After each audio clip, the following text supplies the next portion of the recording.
आज हम कर रहे हैं कक्षा 8वीं का अध्याय नंबर 1 फसल उत्पादन एवं प्रबंधन। फसल नाम आपने सुना ही होगा, गेहूं की फसल, चावल की फसल, हम उस तरह से उसको फसल कह सकते हैं। उत्पादन, फसल को बोना, उससे बीज प्राप्त करना, ये पूरी की पूरी जो प्रक्रिया है इसे हम फसल उत्पादन बोलते हैं। एवं प्रबंधन, प्रबंधन या प्रबंध करना, फसल उगाने के बाद उसको हो सकता है हमें कुछ महीने या कुछ साल के लिए स्टोर करके रखना पड़ जाए, तो उस फसल के दानों को हम किस प्रकार से बचा के रखेंगे, क्योंकि बहुत सारे कीड़े मकोड़े, बहुत सारे चूहे या पक्षी उस फसल को खराब कर देते हैं, या वो बारिश की वजह से, गर्म सर्द मौसम की वजह से भी खराब होते हैं। तो प्रबंध का मतलब या प्रबंधन का मतलब है कि उन फसल के दानों को लंबी अवधि तक बचा के रखना, सही सलामत रखना, इसको प्रबंधन कहते हैं। इस पाठ के अंदर हम फसल का उत्पादन कैसे करें और फिर उसके बाद उसका प्रबंधन कैसे करें, इसके बारे में पढ़ने वाले हैं। ग्रीष्मावकाश यानी गर्मियों की छुट्टियों में पहेली एवं बोझो अपने चाचा के घर गए। उनके चाचा एक किसान हैं। एक दिन उन्होंने खेत में कुछ औजार देखे, जैसे कि खुरपी, द्रांति, बेलचा, हल इत्यादि। इन चारों में से आपने 2 या 3 के बारे में जरूर सुना होगा। खुरपी, इसको ज्यादातर माली प्रयोग करते हैं मिट्टी को इधर उधर करने के लिए, उखाड़ने के लिए। ऐसे ही खेतों में भी खुरपी का प्रयोग किया जाता है मिट्टी को उखाड़ने के लिए, इधर उधर करने के लिए। द्रांति फसलों को काटने के काम आती है। बेलचा, हल ये मिट्टी में घुस के उसको फाड़ देते हैं, जिससे मिट्टी पोली हो जाती है और उसमें फसल अच्छे से उग सकती है। मैं जानना चाहता हूं कि हम इन औजारों का उपयोग कहां कहां और कैसे करते हैं। अब इनकी बात कर रहे थे, इसके बारे में बात हो रही है। आप पढ़ चुके हैं कि सभी सजीवों को भोजन की आवश्यकता होती है। कक्षा 6वीं और 7वीं के शुरू के कुछ पाठ हैं जहां हमें भोजन के बारे में बताया गया है। तो भोजन की आवश्यकता हमें वृद्धि और विकास के लिए पड़ती है। ये हम कक्षा 6वीं में पढ़ चुके हैं कि पौधे पर्णहरिम उनके अंदर होता है और प्रकाश संश्लेषण की प्रक्रिया द्वारा अपना भोजन तैयार करते हैं। क्या आपको याद है कि हरे पौधे अपना भोजन किस प्रकार संश्लेषित करते हैं? अभी बात कर रहे थे, पौधे अपना भोजन प्रकाश संश्लेषण की विधि से संश्लेषित करते हैं। मनुष्य सहित सभी जंतु भोजन बनाने में असमर्थ हैं, तो जंतुओं के भोजन का स्रोत क्या है? जंतु हैं जो वो अपने भोजन के लिए पौधों पर निर्भर करते हैं, इसलिए वो अपना भोजन बनाने में असमर्थ हैं। तो जंतु अपने भोजन के लिए क्या करते हैं? वो पौधों पर या पौधों को खाने वाले दूसरे जंतुओं पर निर्भर करते हैं और उनसे अपना भोजन प्राप्त करते हैं। परंतु हम भोजन ग्रहण ही क्यों करते हैं? अब सबसे बड़ा सवाल, हमने भोजन ग्रहण कर लिया तो हम भोजन ग्रहण क्यों करते हैं? हमें क्या आवश्यकता है भोजन खाने की या ग्रहण करने की? आप जानते हैं कि सजीव भोजन से प्राप्त ऊर्जा का उपयोग विभिन्न जैविक प्रक्रमों जैसे पाचन, श्वसन एवं उत्सर्जन के संपादन में करते हैं। हमें भोजन खाने से बहुत सारी ऊर्जा मिलती है और उसी ऊर्जा से हम अपने सभी कार्य, जिनको बोलते हैं जैविक प्रक्रम, जैविक प्रक्रम मतलब हम हमारे शरीर के अंदर जो भी प्रक्रिया हो रही है, चाहे वो सांस लेना है या खाने को पचाना है या शरीर के अंदर बने व्यर्थ पदार्थों को बाहर निकालना है, चलना है, फिरना है, मस्तिष्क का काम करना है, इन सभी प्रक्रमों को हम जैव प्रक्रम कहते हैं। तो भोजन हम इसलिए खाते हैं ताकि उससे हमें ऊर्जा मिले और उन सभी से हम अपने जैविक प्रक्रमों को पूरा कर सकें। हम अपना भोजन पौधों अथवा जंतुओं या दोनों से ही प्राप्त करते हैं। कुछ जंतु ऐसे हैं जो शाकाहारी हैं, वो सिर्फ पौधे या पौधों से मिलने वाले कुछ पदार्थ खाएंगे, और कुछ ऐसे हैं जो मांसाहारी हैं, जो सिर्फ जंतुओं को खाएंगे, और कुछ ऐसे भी जंतु हैं जो पौधे और जंतु दोनों को खा सकते हैं, उन्हें सर्वाहारी जंतु कहते हैं। क्योंकि हम सभी को भोजन की आवश्यकता होती है, अतः हम अपने देश के इतने अधिक लोगों को भोजन किस प्रकार उपलब्ध करा सकते हैं? हम ज्यादा से ज्यादा खेती करके, ज्यादा से ज्यादा उन्नत फसलें उगा के हम ज्यादा अन्न पैदा कर सकते हैं, जिससे ज्यादा लोगों को भोजन मिल सकता है।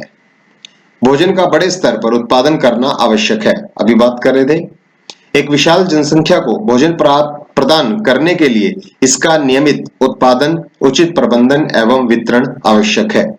बहुत जनसंख्या है हमारे देश की 130 करोड़ से भी ज्यादा हो चुके हैं। हमें ज्यादा से ज्यादा भोजन का उत्पादन करना चाहिए, उसका उचित प्रबंधन करना चाहिए ताकि वो कई सालों तक भी खराब ना हो, और उसका सही वितरण करना चाहिए, यानी कि जिनको भोजन की आवश्यकता है उन लोगों तक वो पहुंच पाए।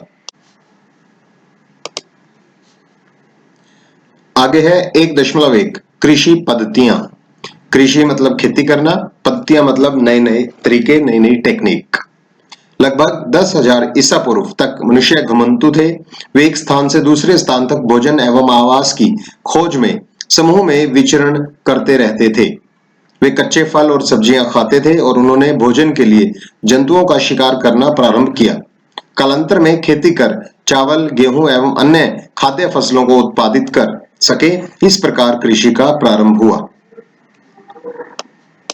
शुरू में मनुष्य घुमंतु थे, जहां उनको भोजन मिलता था वहीं चले जाते थे, फिर दूसरे स्थान पर, फिर दूसरे स्थान पर, तो वे भोजन के लिए इस प्रकार घूमते रहते थे।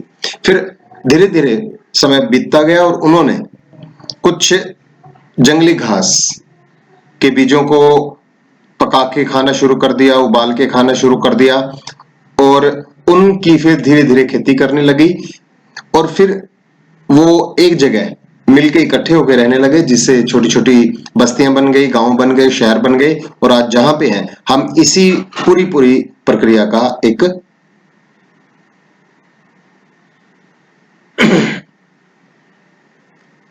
और आज हम जहां हैं ये उस पूरी प्रक्रिया का परिणाम है। तो वो जो जंगली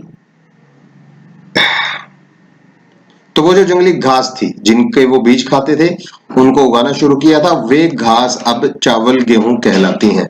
या दूसरी फसलें हैं, गेहूं, चावल, जौ, ज्वार, मकई, बाजरा, ये कभी जंगली फसल हुआ करती थी। तो जैसे जैसे मनुष्य ने उसको खेत बना के उगाना शुरू कर दिया, वे इसको यूज करते गए और ये बढ़ती चली गई। जब एक ही किस्म के पौधे किसी स्थान पर बड़े पैमाने पर उगाए जाते हैं तो इसे फसल कहते हैं।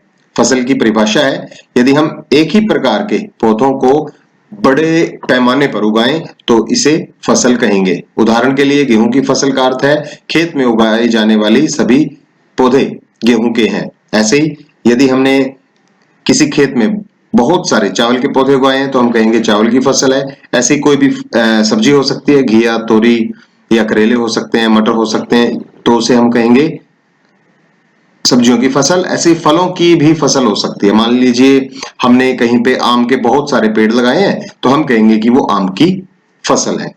आप जानते ही हैं कि फसलें विभिन्न प्रकार की होती है, जैसे कि अन्न, सब्जियां एवं फल। अन्न की फसलें हैं जैसे गेहूं, चावल, जौ, ज्वार, मकई, बाजरा, ये सभी अन्न कहलाते हैं। सब्जियां जैसे टमाटर है, भिंडी है, तोरी है, कद्दू है, करेला है, ये सारी की सारी सब्जियां हैं। फल है जैसे आम है, सेब है, केला है, अमरूद है, ये अलग अलग प्रकार की फसलें होती हैं। जिस मौसम में ये पौधे उगाए जाते हैं इसके आधार पर हम फसलों का वर्गीकरण कर सकते हैं। भिन्न भिन्न प्रकार की के अन्न, सब्जियां या फल भिन्न भिन्न प्रकार के मौसम में ही उगते हैं। ऐसा नहीं है कि कोई हम किसी भी तरह की फल, सब्जी या अन्न को पूरे साल कभी भी उगा सकते हैं। उनका एक नियत मौसम है, उसी मौसम में उनको बोया जाता है, उसी के हिसाब से वो आगे बनती हैं। भारत एक विशाल देश है। यहाँ ताप यानी तापमान, आर्द्रता यानी कि वायु के अंदर नमी, और वर्षा जैसी जलवायु परिस्थितियां एक क्षेत्र से दूसरे क्षेत्र में भिन्न हैं।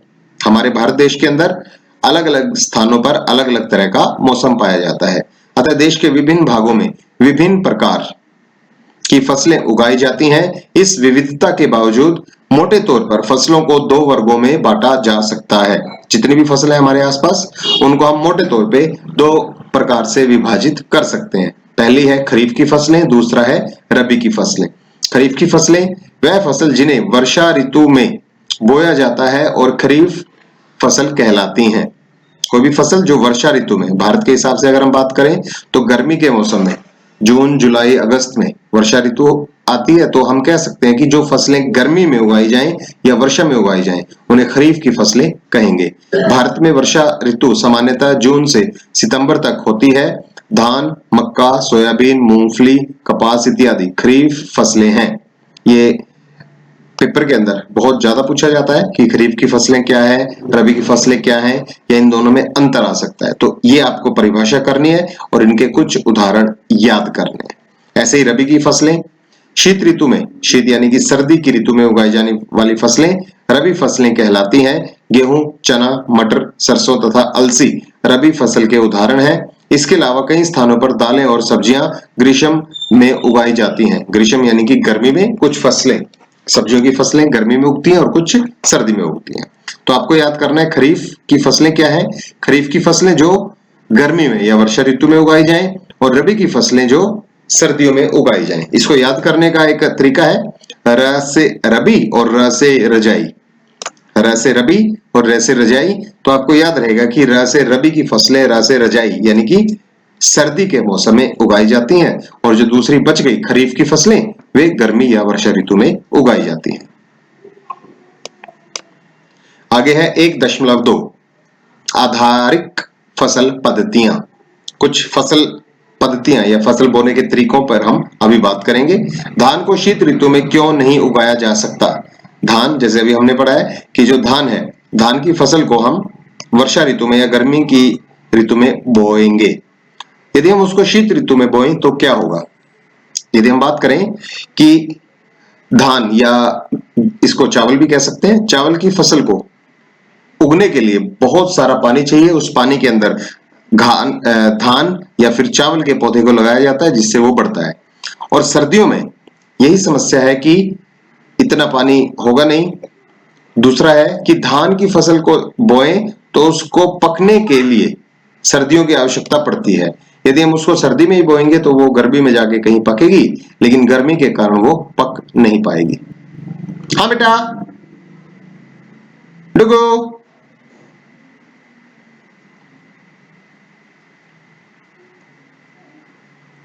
धान को शीत ऋतु में क्यों नहीं उगाया जा सकता। अभी हमने पढ़ा जो धान है वो खरीफ की फसल है। खरीफ की फसल को हम गर्मियों में बोएंगे, उसके लिए बहुत ज्यादा पानी की आवश्यकता पड़ती है, क्योंकि धान को लगाने के लिए काफी पानी चाहिए होता है खेत के अंदर, और फिर उसको पकने के लिए सर्दियों का मौसम चाहिए होता है। यदि हम धान को शीत ऋतु में, सर्दी की ऋतु में ही उगाएंगे तो उस वक्त बारिश नहीं होगी तो पानी भी ज्यादा नहीं होगा, और दूसरा जब वो पकेगी तो गर्मियां होगी, इस कारण वो अच्छे से नहीं पक पाएगी और हमें फसल ज्यादा नहीं मिलेगी। इसलिए धान को शीत ऋतु में न उगाकर उसे गर्मी या वर्षा की ऋतु में उगाया जाता है। धान को बहुत अधिक पानी की आवश्यकता होती है, अतः इसे केवल वर्षा ऋतु में ही उगाते हैं। फसल उगाने के लिए किसान को अनेक क्रियाकलाप सामयिक अवधि में करने पड़ते हैं। आप देखेंगे कि यह क्रियाकलाप उस प्रकार के हैं जिनका उपयोग माली अथवा आप सजावटी पौधे उगाने में करते हैं। यह क्रियाकलाप अथवा कार्य कृषि पद्धतियां कहलाती हैं। यह क्रियाकलाप आगे दिए गए हैं। कृषि पद्धतियां मतलब वो कार्य जो हम फसल को लगाने और उसे काटने के बीच में करते हैं, उन सभी काम को हम कृषि पद्धतियां कहते हैं। आइए उनके बारे में एक एक करके पढ़ते हैं। ये कुछ कृषि पद्धतियां हैं। मिट्टी तैयार करना, बुआई, खाद एवं उर्वरक देना, सिंचाई, खरपतवार से सुरक्षा, कटाई, भंडारण। आइए इनके बारे में एक एक करके पढ़ते हैं। 1.3 मिट्टी तैयार करना, ये सबसे पहली कृषि पद्धति है। फसल उगाने से पहले मिट्टी तैयार करना प्रथम चरण है। मिट्टी को पलटना तथा इसे पोला बनाना कृषि का अत्यंत महत्वपूर्ण कार्य है। इससे जड़ें भूमि में गहराई तक जा सकती हैं। यदि मिट्टी पोली होगी या नरम होगी तो पौधों की जड़ें काफी गहराई तक जा सकती हैं और उनको पानी और खनिज लवण ज्यादा मिलेंगे। यदि मिट्टी काफी सख्त होगी, कठोर होगी, तो जड़ें अच्छे से नहीं फैल पाएंगी और पौधों की पैदावार घट जाएगी। पोली मिट्टी में गहराई में धसी जड़ें भी सरलता से श्वसन कर सकती हैं। श्वसन मतलब सांस लेना। जड़ें पोली अगर मिट्टी है तो उसमें हवा की मात्रा ज्यादा होगी तो जड़ों को ज्यादा हवा मिल सकेगी। यदि पौधे के आसपास मिट्टी सख्त होगी, ज्यादा कठोर होगी, तो वहां पे हवा की मात्रा कम होगी और पौधों की जड़ों को श्वसन करने में दिक्कत आएगी। पोली मिट्टी किस प्रकार पौधों की जड़ों को सरलता से श्वसन करने में सहायक है। अभी बात कर रहे थे पोली मिट्टी के आसपास काफी हवा होगी जिससे पौधे की जड़ें श्वसन कर सकती हैं। पोली मिट्टी में रहने वाले केंचुओं और सूक्ष्म जीवों की वृद्धि करने में सहायता करती है। यह जीव किसानों के मित्र हैं क्योंकि यह मिट्टी को और पलटकर पोला करते हैं तथा ह्यूमस बनाते हैं। परंतु मिट्टी को पलटना और पोला करना क्यों आवश्यक है? छठी कक्षा के अंदर केंचुओं के बारे में आप पढ़ चुके होंगे। केंचुए क्या करते हैं? मिट्टी के अंदर रहेंगे और मिट्टी के अंदर जो भी कार्बनिक पदार्थ है उनको खाते रहेंगे और उनका जो व्यर्थ पदार्थ है, जो मल निकलता है, वो बहुत अच्छी तरह की खाद मानी जाती है। और दूसरा वो क्या करते हैं, केंचुए जहां जहां धरती के नीचे गुजरेंगे वहां पे छोटी छोटी नालियों जैसी संरचना बना देंगे। यदि वो नाली जैसी संरचना अधिक है तो उस मिट्टी में हवा अच्छे से आएगी जाएगी और जड़ों को श्वसन लेने में सहायता मिलेगी। और दूसरी यहाँ पे जो शब्द दिया हुआ है ह्यूमस, कई बार फसलों में हम गोबर डाल देते हैं या फिर हमारे घर से जो भी सब्जियां या खाने के कचरे बचते हैं या फिर दूसरे पौधों की पत्तियां हैं, टहनियां हैं, वो सब डालते हैं। तो केंचुए क्या करते हैं, उसे खाकर उसको काले से रंग की मिट्टी में बदल देते हैं जिसे ह्यूमस कहते हैं। परंतु मिट्टी को पलटना और पोला करना क्यों आवश्यक है, ये यहाँ पे आगे दिया हुआ है हमें।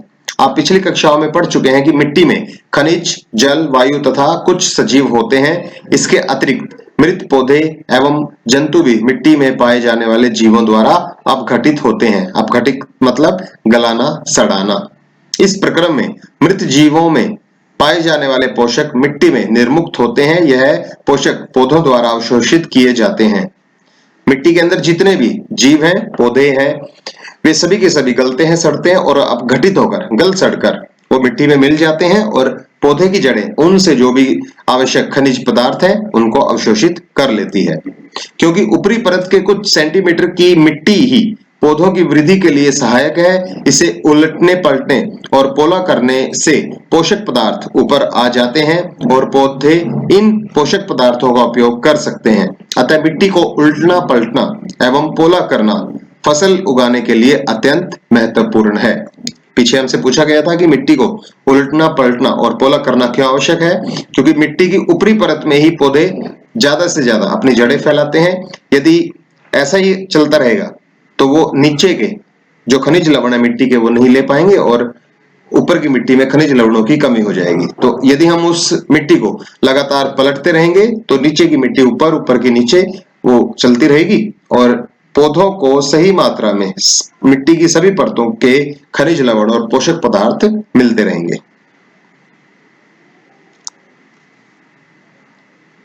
मिट्टी को उलटने पलटने एवं पोला करने की प्रक्रिया जुताई कहलाती है। इसे हल चलाकर करते हैं। हल लकड़ी अथवा लोहे के बने होते हैं। यदि मिट्टी अत्यंत सूखी है तो जुताई से पहले इसे पानी देने की आवश्यकता भी पड़ सकती है। हल के बारे में आपने सुना होगा, आगे इसके चित्र भी हैं, अभी करते हैं इसके बारे में।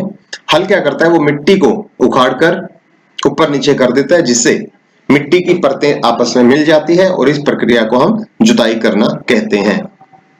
जुते हुए खेत में मिट्टी के बड़े बड़े ढेले या बड़े बड़े टुकड़े भी हो सकते हैं। इन्हें एक पाटल की सहायता से तोड़ना आवश्यक है। पाटल या सुहागा भी कह सकते हैं। ये एक लकड़ी का बहुत भारी सा टुकड़ा है जिसको हम मिट्टी के ऊपर जब घुमाएंगे तो बड़े बड़े जो टुकड़े हैं या ढेले हैं वो टूटकर बारीक या छोटे हो जाएंगे। बुआई एवं सिंचाई के लिए खेत को समतल करना आवश्यक है। यह कार्य पाटल द्वारा किया जाता है। पाटल बड़े बड़े ढेलों को या टुकड़ों को भी तोड़ देता है और मिट्टी को एक साथ समतल कर देता है। कभी कभी जुताई से पहले खाद दी जाती है। इससे जुताई के समय खाद मिट्टी में भली भांति मिल जाती है। बुआई से पहले खेत में पानी दिया जाता है। कभी कभी जब हम जुताई करते हैं तो उससे पहले खाद, गोबर की खाद डाल देते हैं जिससे जब हम जुताई करेंगे तो खाद भी मिट्टी में अच्छे से मिल जाए और खेत में पानी दे दिया जाता है ताकि मिट्टी थोड़ी सी नरम हो जाए और उसमें जुताई करना सरल हो जाए। आगे कृषि औजार के बारे में है। अच्छी उपज के लिए बुआई से पहले मिट्टी को भुरभुरा करना आवश्यक है। यह कार्य अनेक औजारों से किया जाता है। हल, कुदाली एवं कल्टीवेटर इस कार्य में उपयोग किए जाने वाले औजार हैं। यहाँ पे चित्र दिया हुआ है, ये हल के बारे में बताया हुआ है। यहाँ पे ये चित्र है, ये हल है। ये जो हिस्सा दिखाया हुआ है इसे फाल बोलते हैं। ये पुराने टाइम में लकड़ी के होते थे, अब यहाँ आगे की तरफ ये एक धातु का टुकड़ा लगा होता है जिससे ये अच्छे से काम करता है, टूटता नहीं है। लेकिन अब आधुनिक जमाने में ये पूरे के पूरे जो हल है वो सारे के सारे लोहे के बने होते हैं। ये शाफ्ट है हल का, और ये फाल है। ये दो भाग है। इसको प्रयोग कैसे करते हैं? जो शाफ्ट है उस पे एक लकड़ी का डंडा सा बांध दिया जाता है जिसे जोत कहते हैं। वे जो भी पशु हम प्रयोग करते हैं, कई जगह ऊंट प्रयोग करते हैं, कई जगह बैल, कई जगह भैंसे प्रयोग करते हैं, उनके गले पे इस तरह से रख दिया जाता है। जब ये आगे बढ़ते हैं तो वो फाल मिट्टी के अंदर धंसी रहती है और वो खेत की मिट्टी को उखाड़ देती है। यहाँ हल के बारे में बताया हुआ है। प्राचीन काल से ही हल का उपयोग जुताई, खाद एवं उर्वरक मिलाने, खरपतवार निकालने एवं मिट्टी खुरचने के लिए किया जाता रहा है। यह औजार लकड़ी का बना होता था जिसे बैलों की जोड़ी अथवा अन्य पशु, घोड़े या ऊंट की सहायता से खींचा जाता है। इसमें लोहे की मजबूत तिकोनी पत्ती होती है जिसे फाल कहते हैं। हल का मुख्य भाग लंबी लकड़ी का बना होता है जिसे हल शैफ्ट कहते हैं। इसके एक सिरे पर हैंडल होता है तथा दूसरा सिरा जोत के डंडे से जुड़ा होता है जिसे बैलों की गर्दन के ऊपर रखा जाता है। एक जोड़ी बैल एवं एक आदमी इसे सरलता से चला सकता है। जैसा आपने अभी चित्र में देखा, यहाँ पे जो बताया हुआ है उसी के बारे में यहाँ पे लिखा हुआ है। आजकल लोहे के हल तेजी से देसी लकड़ी के हल की जगह ले रहे हैं। ज्यादातर हम आजकल लोहे के हल प्रयोग करते हैं क्योंकि वो लंबे समय तक चलते हैं और वो काम भी अच्छे से करते हैं। आगे कुदाली, यह एक सरल औजार है जिसका उपयोग खरपतवार निकालने एवं मिट्टी को पोला करने के लिए किया जाता है। इसमें लकड़ी अथवा लोहे की छड़ होती है जिसके एक सिरे पर लोहे की चौड़ी और मुड़ी प्लेट लगी होती है जो ब्लेड की तरह कार्य करती है। इसका दूसरा सिरा पशुओं द्वारा खींचा जाता है। ये रही कुदाली, चित्र दिया हुआ है। कुदाली असल में हल का ही विकसित रूप है। ये छड़ है, लोहे की छड़ है, इसके ऊपर जोत है जो जानवरों के गले के ऊपर रखी जाती है। ये मुड़ी हुई प्लेट है, ये पकड़ने का हिस्सा है जिसे किसान पकड़ के थोड़ा सा दबाए रखता है ताकि ये जमीन में धंसा रहे, निकले ना। ये कुदाली कहलाती है। ये हल का विकसित रूप है, काम वही करती है जो हल करता है। आगे चित्र दिया हुआ है कल्टीवेटर का। ये जो ट्रैक्टर के पीछे इस तरह का हिस्सा दिया हुआ है इसे कल्टीवेटर कहते हैं। यह एक आधुनिक तरह का हल लगा सकते हैं हम। इसको ट्रैक्टर के पीछे लगाते हैं और जब ट्रैक्टर चलता है तो इसमें काफी सारी फाल लगी होती हैं। इस तरह की मुड़ी प्लेट काफी सारी हो सकती है, इसमें 6, 8, 10, 12, 15। तो वो मिट्टी को बहुत जल्दी और अच्छे से उसकी जुताई कर देती है। आजकल जुताई ट्रैक्टर द्वारा संचालित कल्टीवेटर से की जाती है। कल्टीवेटर के उपयोग से श्रम एवं समय दोनों की बचत होती है। ये बहुत जल्दी काम करता है इसलिए हमें ज्यादा समय नहीं लगता।